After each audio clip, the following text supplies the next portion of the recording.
Hello दोस्तों, आप सभी का स्वागत है आजाद ग्रुप ऑफ एजुकेशन में। आप सभी जानते हैं इस वीडियो सीरीज के अंतर्गत हम बात कर रहे हैं यूपीएससी प्रीलिम्स के प्रीवियस ईयर क्वेश्चंस की। जो भी पिछले सालों में प्रश्न पूछे गए हैं, लगभग 10 सालों के क्वेश्चंस का हम डिस्कशन कर रहे हैं। इससे पहले हमने Indian polity, Indian economy, geography और एनवायरनमेंट के बारे में डीप डिस्कस किया है, एक्सप्लेन्ड वे में डिस्कस किया है। वर्तमान में हम बात कर रहे हैं पिछली कुछ क्लासेस से इतिहास और संस्कृति के क्वेश्चंस की। तो 2022 से 19 तक के क्वेश्चन हमने डिस्कस कर लिए हैं।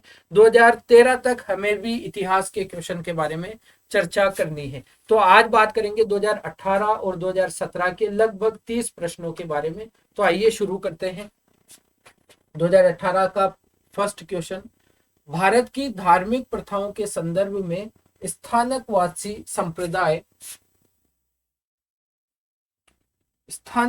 संप्रदाय के बारे में पूछा है। एक सेकंड।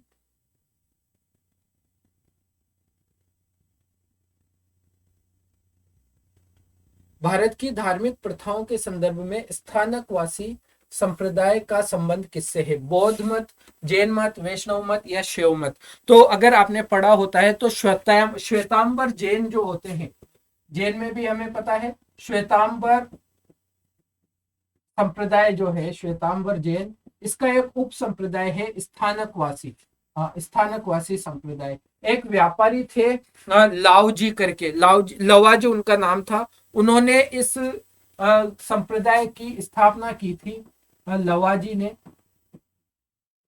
मुख्य बात जो ध्यान रखनी है, स्थानकवासी ये कहते हैं कि मोक्ष की प्राप्ति के लिए, आत्मा की शुद्धि के लिए आपको मूर्ति पूजा करने की आवश्यकता नहीं होती है। यानी ये मूर्ति पूजा को मानते नहीं है। ये कहते हैं कि बिना मूर्ति पूजा के भी आप मोक्ष की प्राप्ति कर सकते हैं।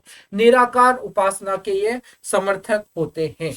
ठीक है, स्थानकवासी के बारे में। तो जब हम देखते हैं इसका आंसर बी हमारा बिल्कुल सही आंसर हो जाता है, जैन मत के बारे में। आगे बढ़ते हैं। अगला क्वेश्चन भावी बुद्ध के बारे में पूछा है आपसे। तो बहुत ज्यादा टफ क्वेश्चन इसे नहीं कहना चाहिए। भारतीय इतिहास के संदर्भ में निम्नलिखित में से कौन भावी बुद्ध जो संसार की रक्षा हेतु अवतरित होंगे? अभी तक आए नहीं है लेकिन अब आएंगे। पांचवें बुद्ध, आपने पढ़ा होता है इनके बारे में। मैत्रेय की हम बात कर रहे हैं।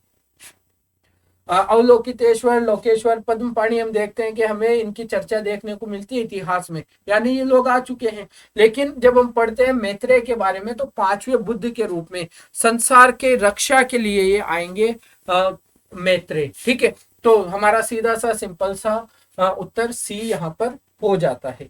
आगे बढ़ते हैं। अगला क्वेश्चन, भारत के सांस्कृतिक इतिहास के संदर्भ में निम्नलिखित कथनों पर विचार कीजिए। फतेहपुर सीकरी स्थित बुलंद दरवाजा तथा खानका के निर्माण में सफेद संगमरमर का प्रयोग हुआ था। फतेहपुर सीकरी का निर्माण करवाया था अकबर ने, स्पेशली अकबर के समय पर वहां पर निर्माण हुआ। लेकिन हम संगमरमर का जो व्यापक रूप से प्रयोग देखते हैं वह शाहजहां के काल में ज्यादा स्पष्ट रूप से नजर आता है। हालांकि पहले भी होता था, लेकिन हमें पता है कि अकबर के समय लाल और पीला बलुआ पत्थर ज्यादा निर्माण सामग्री के रूप में यूज होता था। इसी हिसाब से यूपीएससी ने इस कथन को गलत माना है। और अगर कहीं पर थोड़ा बहुत निर्माण कार्य में संगमरमर का यूज भी हुआ हो, फिर भी इस कथन को गलत माना गया है, इसलिए हमने इसे गलत कर देना है। लखनऊ स्थित बड़ा इमाम बाड़ा और रूमी दरवाजा के निर्माण में लाल बलुआ पत्थर और संगमरमर का प्रयोग हुआ था। तो यहाँ पर भी हमें ध्यान रखना है, स्पेशली रूमी दरवाजे के बारे में, कि ये जो संरचनाएं बनी हुई है ये ईंटों से बनी हुई है।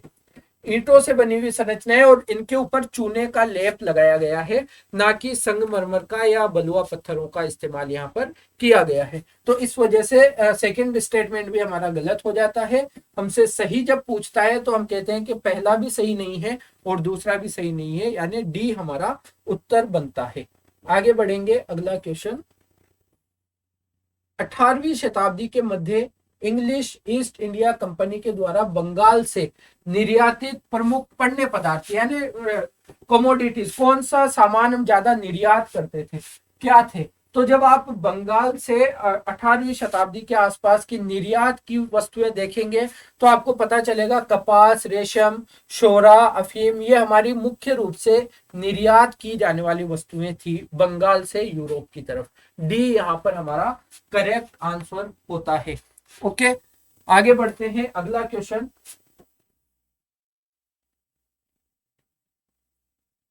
निम्नलिखित में से कौन सा एक चंपारण सत्याग्रह का अति महत्वपूर्ण पहलू है? जब आप बात करते हैं चंपारण सत्याग्रह की, 1917 का वह सत्याग्रह गांधी जी को एक जन नायक के रूप में ख्याति प्राप्त होती है। नील के किसानों पर जो अत्याचार हो रहा था, उनका जो शोषण हो रहा था यूरोपीय अधिकारियों के द्वारा, उनके विरुद्ध यह सत्याग्रह था, हम सभी जानते हैं। तो इसके संदर्भ में महत्वपूर्ण पहलू क्या है? गांधी जी ने असंतुष्ट किसानों के हक में आवाज उठाई थी और असंतुष्ट किसान वर्ग हमारे आंदोलन का एक हिस्सा बनकर निकले थे, महत्वपूर्ण हिस्सा बने थे। तो जब हम बात करें राष्ट्रीय आंदोलन में अखिल भारतीय स्तर पर अधिकारियों, विद्यार्थियों और महिलाओं की सक्रिय सहभागिता, राष्ट्रीय आंदोलन में चंपारण सत्याग्रह से किसकी सक्रियता बढ़ी थी? किसानों की। क्यों? क्योंकि किसानों के हक के लिए, उनके अधिकारों के लिए गांधी जी ने लड़ाई लड़ी थी। ठीक है, तो अधिकारियों, विद्यार्थियों और महिलाओं की सक्रिय सहभागिता से संबंध नहीं है चंपारण सत्याग्रह का।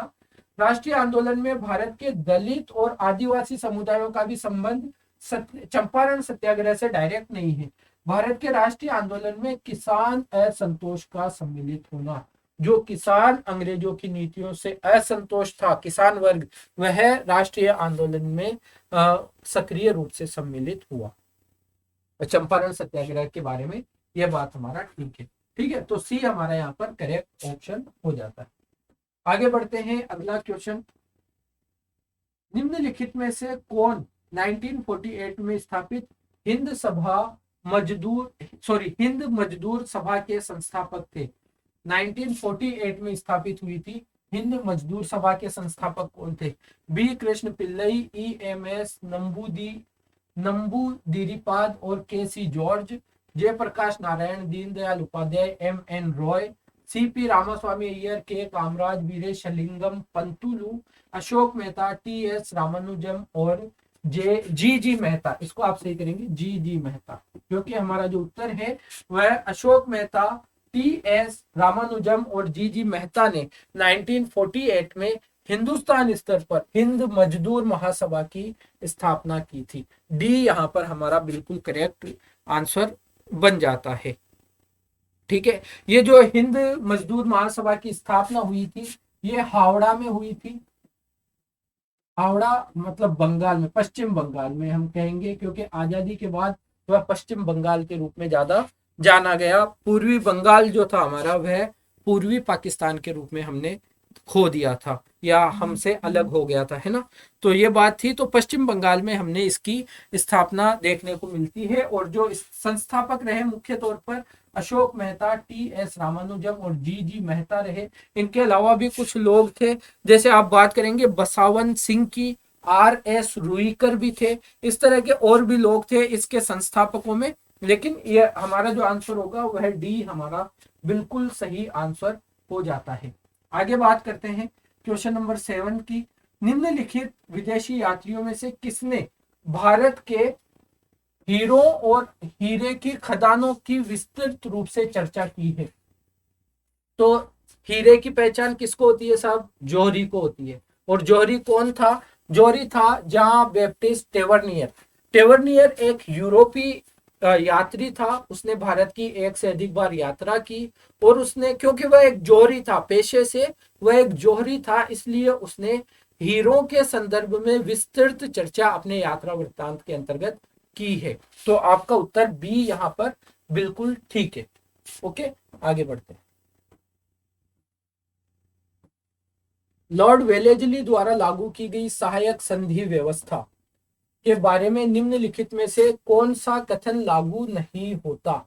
सहायक संधि व्यवस्था के संबंध में कौन सी बात सही नहीं है? आइए, दूसरों के खर्च पर एक बड़ी सेना बनाए रखना, यह तो एक महत्वपूर्ण लक्षण था सहायक संधि व्यवस्था का। भारत को नेपोलियन के खतरे से सुरक्षित रखना। देखिए वहां पर वैश्विक इतिहास में नेपोलियन उस समय एक महत्वपूर्ण व्यक्तित्व के रूप में, एक तानाशाह आप कह लीजिए, सम्राट कह लीजिए फ्रांस को लेकर के रूप में उभरा था, और अंग्रेजों की और फ्रांसीसियों की एक टक्कर उस समय चल रही थी। तो नेपोलियन के खतरे से सुरक्षित करना एक महत्वपूर्ण उपनिवेश को अंग्रेजों का यह लक्ष्य भी था। तो हम कह सकते हैं यह बात ठीक है। कंपनी के लिए एक नियत आय का प्रबंधन करना, यह सही उत्तर नहीं था। नियत आय का प्रबंधन तो फिर राजस्व सुधार वगैरह को लेकर हुए ना, स्थायी बंदोबस्त, रेयतवाड़ी, वो तो। लेकिन सहायक संधि को लेकर हम यह बात नहीं कह सकते कि अंग्रेजों ने सहायक संधि इसलिए लागू की क्योंकि उनको एक निश्चित राशि चाहिए थी, नहीं। तो एक नियत आय का प्रबंधन करना उसके अंतर्गत का लक्ष्य नहीं था। बाकी भारतीय रियासतों के ऊपर ब्रिटिश सर्वोच्चता स्थापित करना, रेजिडेंस रहता था वहां पर, है ना। अंग्रेजों की सेना होती थी, खर्चा राज्य का लेकिन सेना अंग्रेजों की।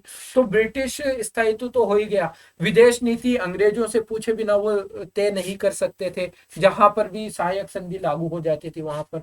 तो ब्रिटिश सर्वोच्चता को तो स्थापित करना ही था। सी हमारा बिल्कुल सही उत्तर हो जाता है। आगे बढ़ते हैं। उन्होंने मेजिनी, गैरिबाल्डी, शिवाजी तथा श्री कृष्ण की जीवनी लिखी। वे अमेरिका में कुछ समय के लिए रहे तथा वे केंद्रीय सभा के सदस्य भी निर्वाचित हुए। कौन थे, किसके बारे में बात हो रही है? तो आप देखेंगे कि लाला लाजपत राय के संदर्भ में ये बातें ठीक है। उन्होंने मेजनी, गैरिबाल्डी, शिवाजी की कथाएं भी लिखी है, जीवनी भी लिखी है, और लगभग 1914 से 1919 तक लाला लाजपत राय अमेरिका में भी रहे, है ना। तो ये महत्वपूर्ण बात उनके बारे में है, आपको ध्यान रखनी है। सी हमारा सही आंसर हो जाता है।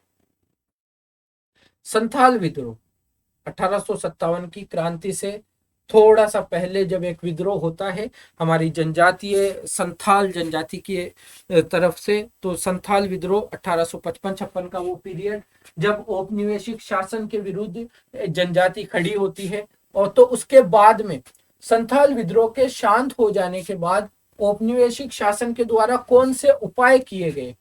संथाल परगना नामक राज्य क्षेत्रों का सृजन किया गया।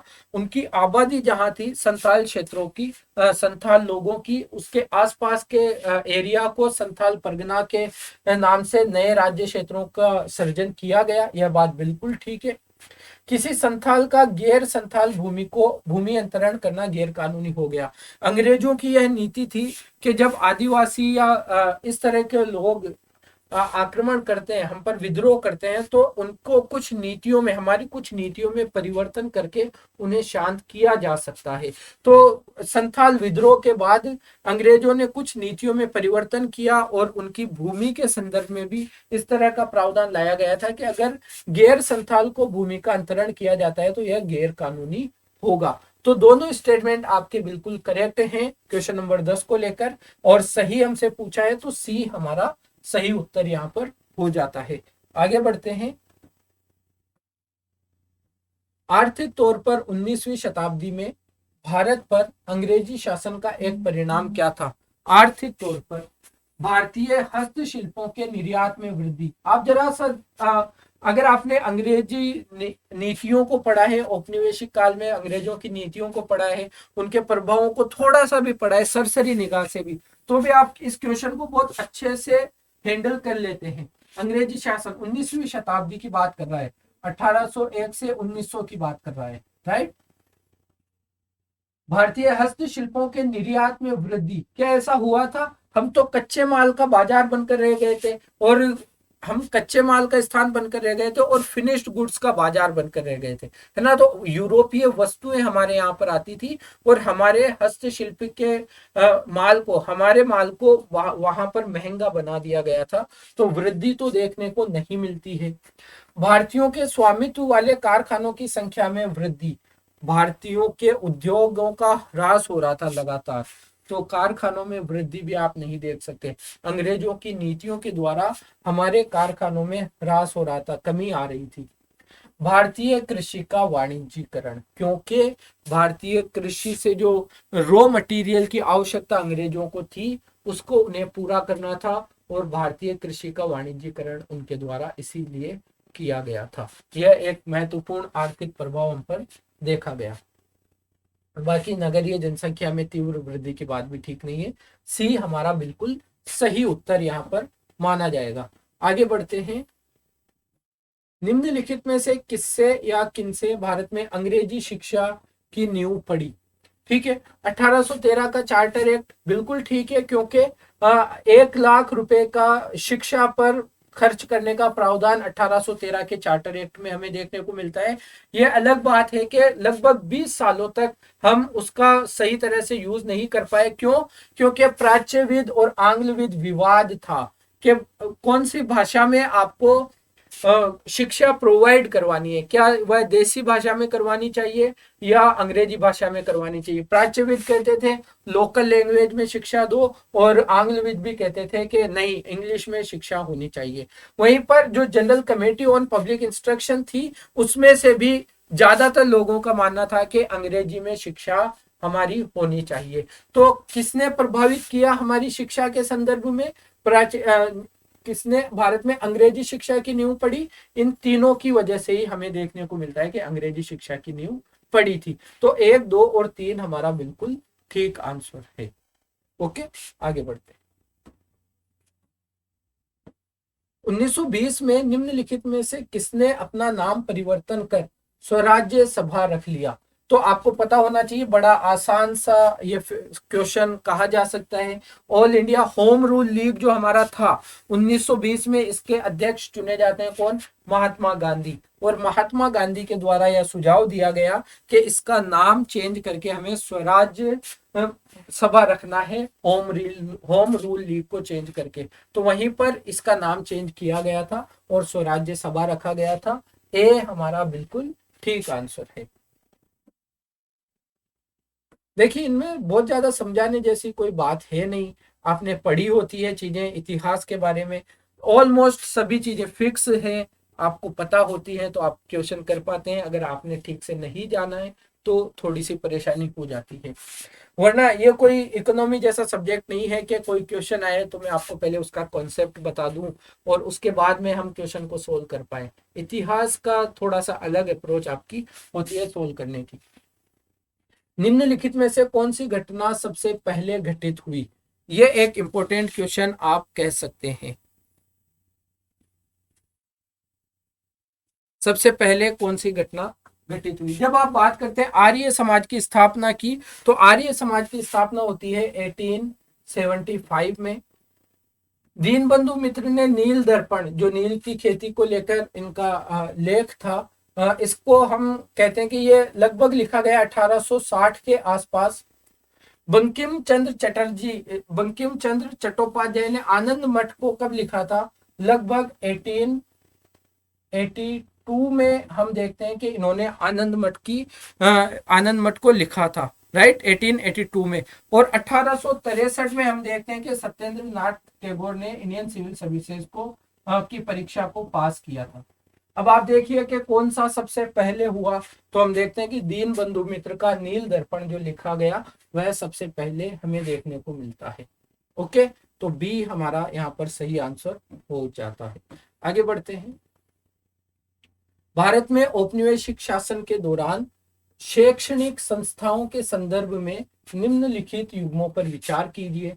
बनारस का Sanskrit college William Jones, Calcutta Madrasa Warren Hastings, Fort William college Arthur Wellesley. यहाँ पर कंफ्यूज नहीं होना है, फोर्ट विलियम कॉलेज की स्थापना आर्थर वेलेजली ने नहीं की थी, लॉर्ड वेलेजली ने की थी, है ना।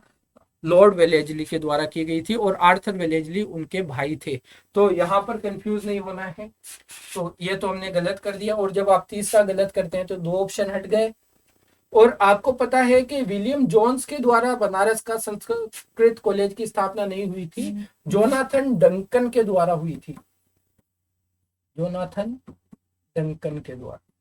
तो ये भी क्या हो जाता है, गलत। बाकी वॉरेन हेस्टिंग से संबंधित है कलकत्ता मदरसा, ये बात बिल्कुल करेक्ट है। तो हमारा जो आंसर होगा बी हमारा आंसर बिल्कुल सही यहाँ पर हो जाता है। ठीक है, नेक्स्ट क्वेश्चन। वुड का डिस्पैच कब आता है, कब जारी होता है? 1854 में।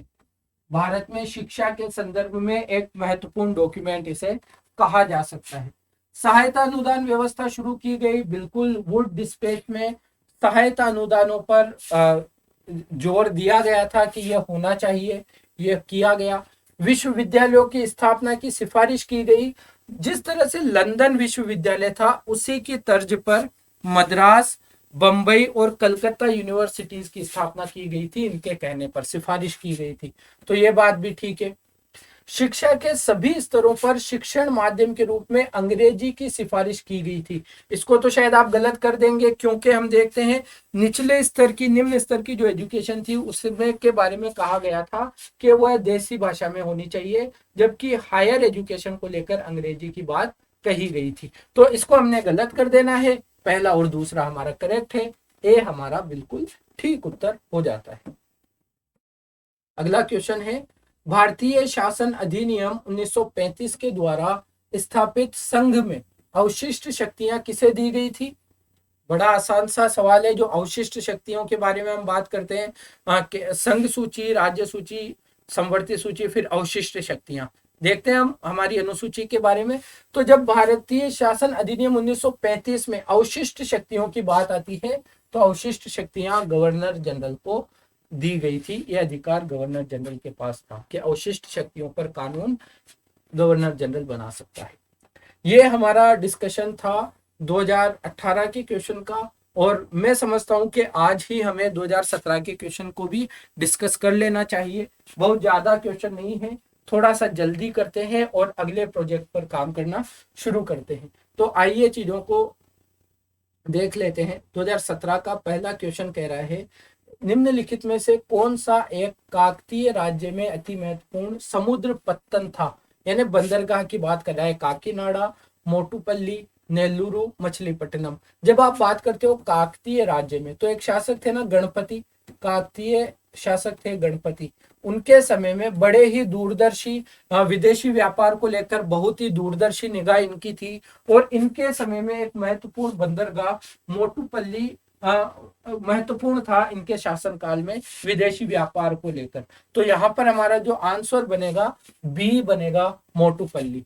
ठीक है, आगे बढ़ते हैं। भारत में के धार्मिक इतिहास के संदर्भ में निम्नलिखित कथनों पर विचार कीजिए। स्वतांत्रिक और सम्मितीय जैन मत के संप्रदाय थे। सर्वास्तिवादियों की मान्यता थी कि दृग विषय यानी फिनोमिना जो होता है कि अवयव पूर्णतः क्षणिक नहीं है, अपितु अव्यक्त रूप में, अव्यक्त रूप में, अव्यक्त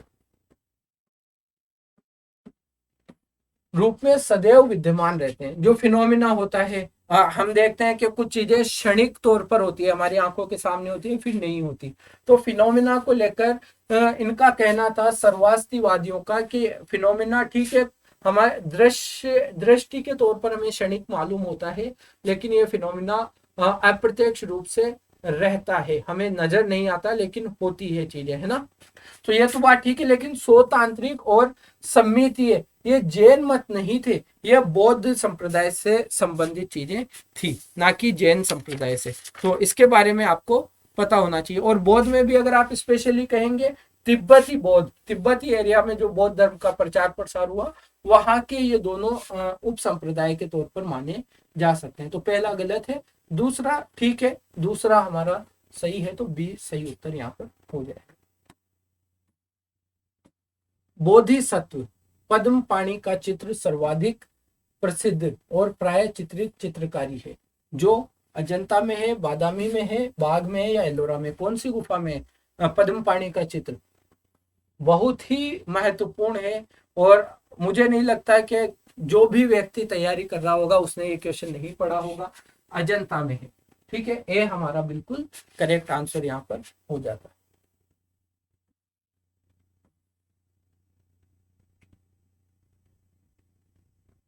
कुछ परंपराएं दी हुई हैं, उनका समुदाय कौन से समुदाय से संबंधित है?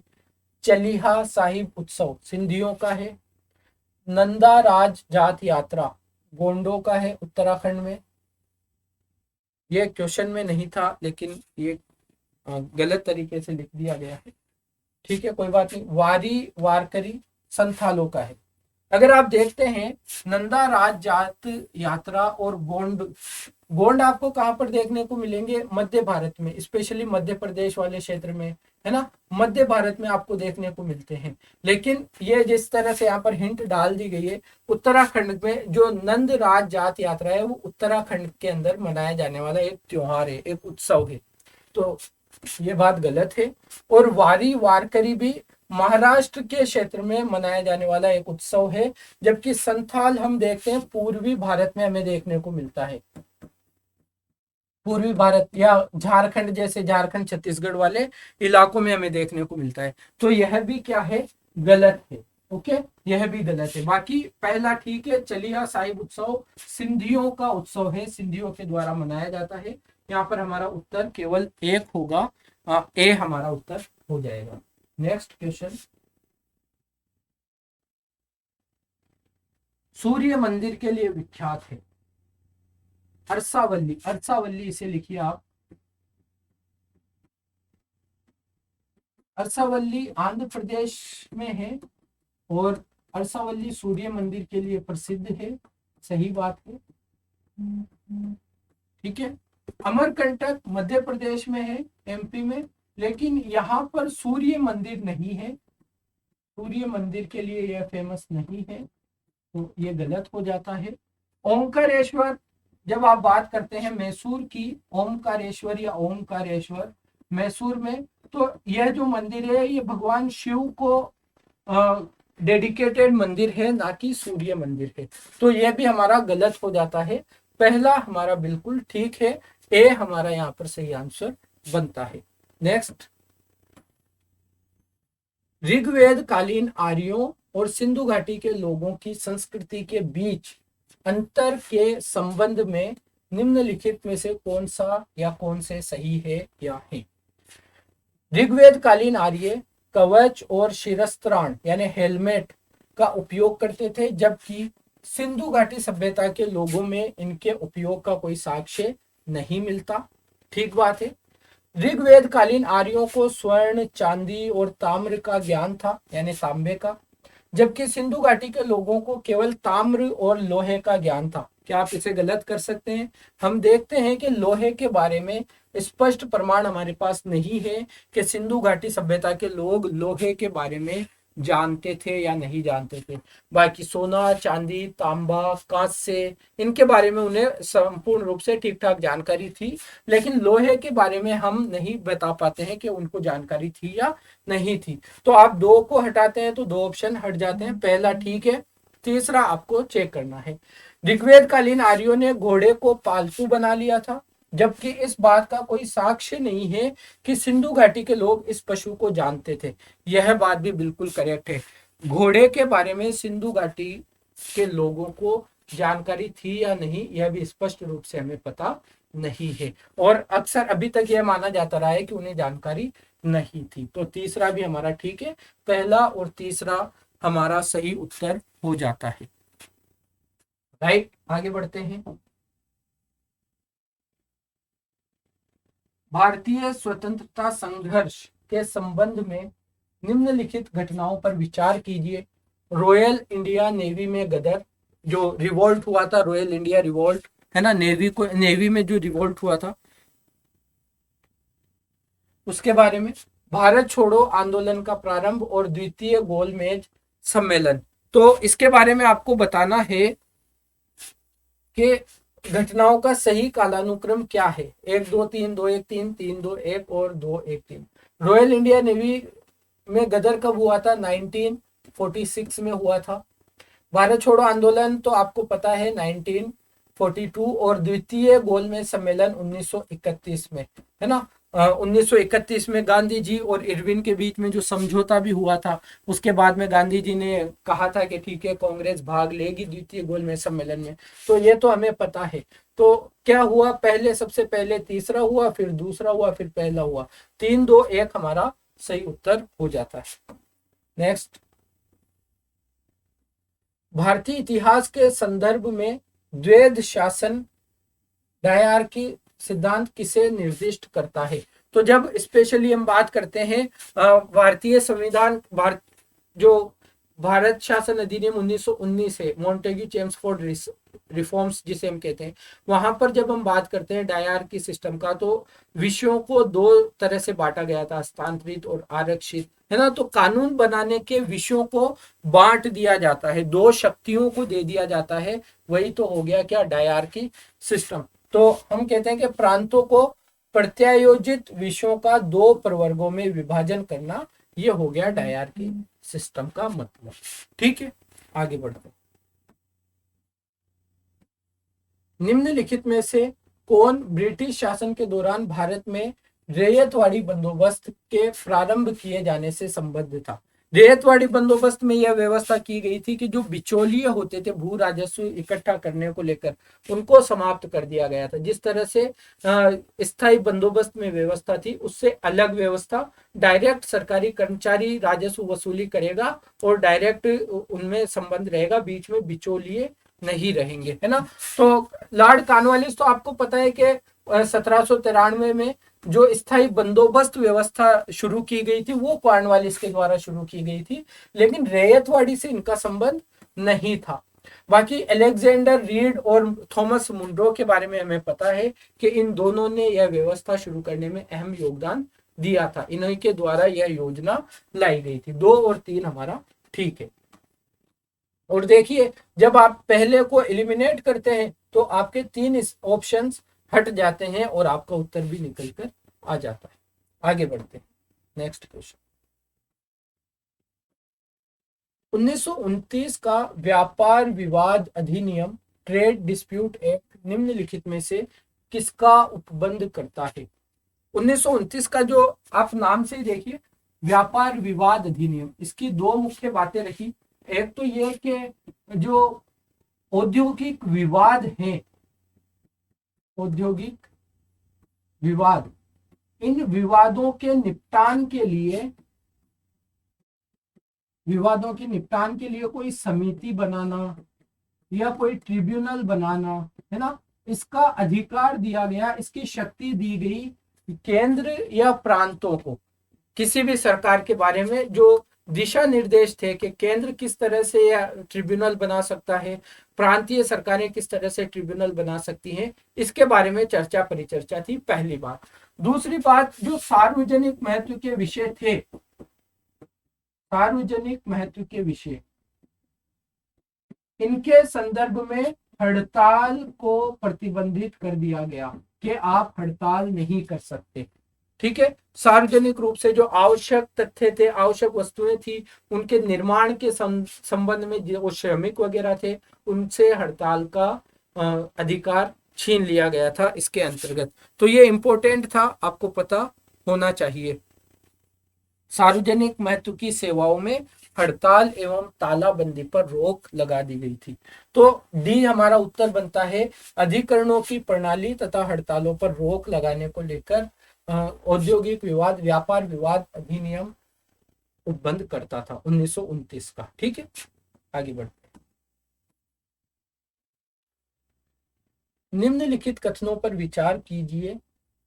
फैक्ट्री एक्ट 1881 औद्योगिक कामगारों की मजदूरी नियत करने के लिए और कामगारों के मजदूर संघ बनाने की दृष्टि से पारित किया गया था। तो फैक्ट्री एक्ट 1881 श्रमिकों की कार्य दशाओं में सुधार को लेकर, बाल श्रम के निषेध को लेकर कुछ प्रावधान किए गए थे, ना कि संघ बनाने को लेकर, कामगारों का मजदूर संघ बनाने को लेकर इस तरह के प्रावधान उसमें नहीं थे। एनएस लोखंडे ब्रिटिश भारत में मजदूर आंदोलन संगठित करने में अग्रगामी थे। एनएस लोखंडे महाराष्ट्र से एक श्रमिक नेता थे और इनका महत्वपूर्ण योगदान रहा मजदूर आंदोलन को संगठित करने में। यह बात बिल्कुल करेक्ट है, लेकिन पहला स्टेटमेंट हमारा गलत है। तो सही हमसे पूछा है, बी हमारा सही उत्तर इसमें बन जाता है। नेक्स्ट आगे बढ़ते हैं। बटलर कमेटी, बिल्कुल अच्छा सवाल है। 1927 की बटलर कमेटी का उद्देश्य क्या था? केंद्रीय एवं प्रांतीय सरकारों की अधिकारिता निश्चित करना, भारत के सेक्रेटरी ऑफ स्टेट की शक्तियां निश्चित करना, राष्ट्रवादी प्रेस पर सेंसर व्यवस्था अधिरोपित करना, भारत सरकार एवं देशी रियासतों के बीच संबंध सुधारना। बटलर समिति, जो हाईकोर्ट बटलर थे, उनकी अध्यक्षता में बनाई गई थी 1927 में। 1929 में इसने रिपोर्ट दी और इसका जो इसने जो काम किया, जो सलाह इसने दी, इसका जो विषय था वो यह था कि देशी राजाओं और ब्रिटिश सरकार के बीच के संबंधों को किस तरह से बेहतर किया जा सकता है, किस तरह से मजबूत किया जा सकता है, उसके संबंध में इसको बनाया गया था। तो बी ठीक, डी ठीक है हमारा उत्तर, बाकी ठीक नहीं है। आगे बढ़ते हैं। लास्ट क्वेश्चन हमारा होगा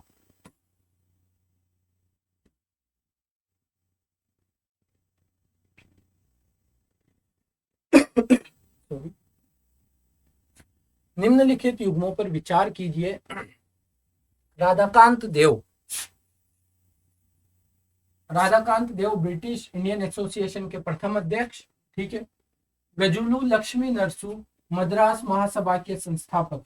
मद्रास महासभा के बारे में आपको पता होना चाहिए, इसकी स्थापना हुई थी 1884 में और गजुलू लक्ष्मी नरसू इसके संस्थापक नहीं थे। इसके संस्थापक थे वी राघवाचार्य, जी सुब्रमण्यम और आनंद चार्लू, इसके संस्थापकों में से थे, ना कि गजुलू लक्ष्मी नरसू। तो ये गलत है, ठीक है। सुरेंद्र नाथ बनर्जी इंडियन एसोसिएशन के संस्थापक थे, ये बात ठीक है। आनंद मोहन बोस, आनंद मोहन बोस